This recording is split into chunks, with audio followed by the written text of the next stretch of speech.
also got to say, though, that there's another dynamic here that we haven't touched on, and that is people don't really care about praise from their manager or supervisor.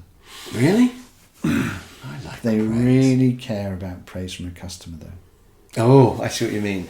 Yeah, because they're the ones who really matter. So they have an awkward meeting with somebody. They win an order, because the truth is that they were selling to an engineer, and both of them were looking at their own shoes while they were chatting away.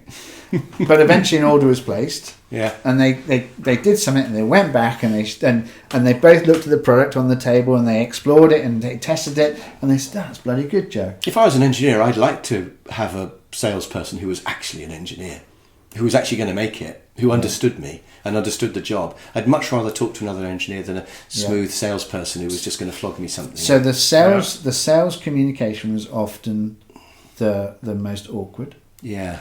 But the backup sales, that the two engineers and the customer and within our organisation, the way they could bond on the telephone afterwards was fantastic, because now the engineer who was doing the job saw the problem. Yeah.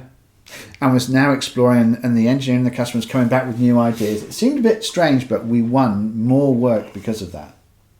Because we were taking out that tech. But just to complete that, it was just that social thing about having done the job and being paid for it, but the engineer and the customer saying, "You did a brilliant job with that. There's nobody else could have done that." So they get their praise from the customer, and they didn't care about supervisors and management saying, "Oh, you did really well there." Which is just as well, because there aren't any supervisors now, are there? That's right. They're just incentivised and getting on with it. Yes,